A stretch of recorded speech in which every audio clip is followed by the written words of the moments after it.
What's going on YouTube? It's your boy Cam ATL. Shout out to the DFS squad. Shout out to everybody watching this video right now. Drop a like down below because I already know you're gonna love it. Subscribe to the channel if you haven't already.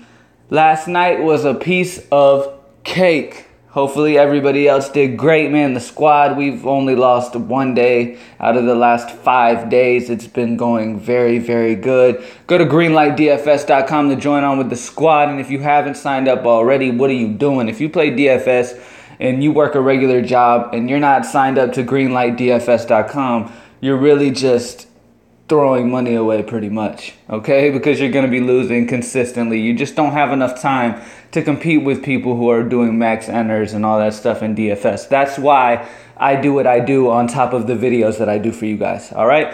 greenlightdfs.com. Like the video down below, subscribe to the channel, comment anything in the comment section to get your name entered into the $50 giveaway that I give away every single week, all right? Let's go ahead and get straight into this, man. Keep this fire going. Let's keep it going.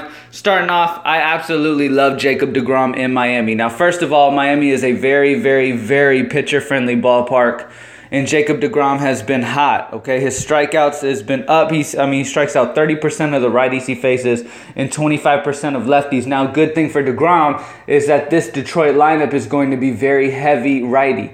Okay, it's going to be majority right-handed bats, and DeGrom strikes them out at a 30% clip, only allowing a 128 ISO and a 276 WOBA, okay?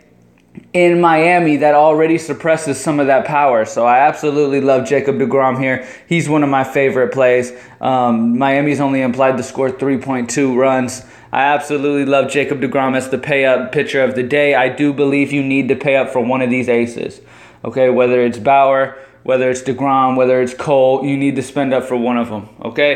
The next pitcher I'm going with, one of my favorite SP2s. Now, I love Joe Musgrove, but I like a cheaper option here, and I think people might sleep on him, Marcus Stroman. Now, if you remember last year, this dude was very, very, very, very solid. Now, he's had a rough season so far, okay? But he's faced New York twice.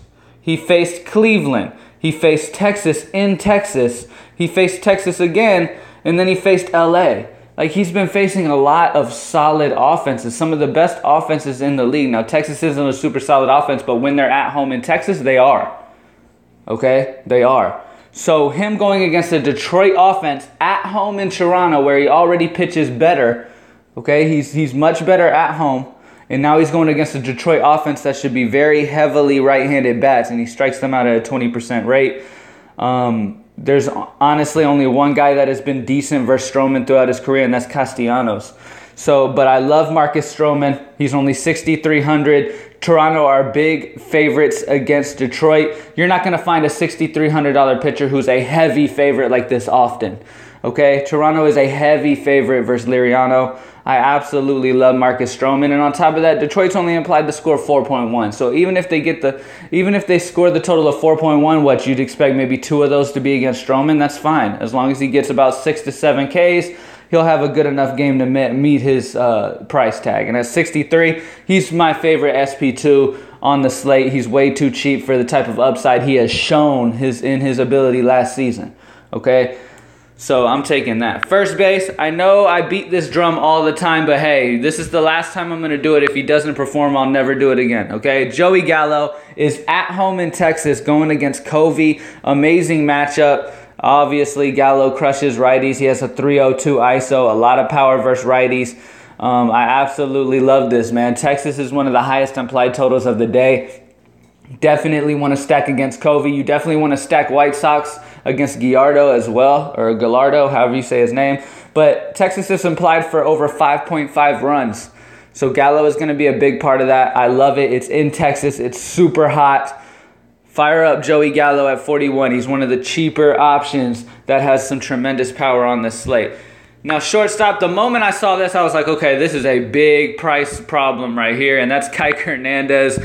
I know he's at home in Los Angeles. That's a pitcher-friendly ballpark, but Kike has been absolutely elite versus left-handed pitching. 268 ISO, 382 WOBA versus left-handed pitching, and Anderson struggles versus righties with a 193 ISO, giving up the power. Kike Hernandez is a price discrepancy. He should be over 4,000 the way he's been playing lately. I absolutely love him at 35. Make sure you lock him in as value either in the outfield or at shortstop, where he can be played in both on DraftKings. Last but not least, I'm going to go with Garcia from the White Sox. Like I said, I love stacking against Gallardo or Gallardo, however you say his name, I forget. But 3,600 is a cheap way of getting involved in this game. White Sox themselves are implied for 5.1 total runs, so only 0.4 less than Texas. So they're expecting both of these teams to get on the board heavily, and I absolutely love Garcia here, man. I love Garcia. He has a very good history versus the pitcher already. And Gallardo gives up a 193 ISO and a 364 WOBA versus right-handed bats. So he's actually a reverse split guy. Okay, he gives up a little bit less of an ISO when it comes to lefties as he does righties. So keep that in mind as well. But I absolutely love Garcia. This is a great play. Lock him in at only 36. Gives you exposure to the highest total game. And that should work out great for you. Lock in Kike Hernandez. Do not forget that. Play him. He's too cheap at 35. They should have raised his price by now with the way he's been playing. He's been elite versus lefties. Okay, and that's it. Jacob DeGrom, Marcus Stroman, Joey Gallo, Kike Hernandez, and Garcia. I know you guys are probably like, man, you go Gallo all the time. So you know what? Let me give you another first base option if you don't really like Gallo. Okay. Another option I would go with is I'm totally fine with spending $200 more and going Jose Abreu. Like I said, I love that game. If you like Jose more, which I would not fault you at all for that, I might even end up doing that. But Jose Abreu in Texas, we already know he's got that power. Like I said, that righty on righty for Gallardo. I love this matchup here for Jose Abreu at 43. He's another good option. And then I love Ian Desmond when he faces a lefty too. He's been absolutely crushing lefties.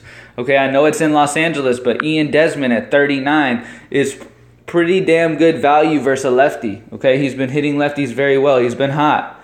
Okay, so consider him too. But out of all three, I'd probably have Gallo, and then just a smidge under him, I'd have Abreu, and then Desmond after him when it comes to my first base options for today. I'm not paying up for any of them, especially with DeGrom. I'm going to use some value and use a Texas or a White Sox guy at first.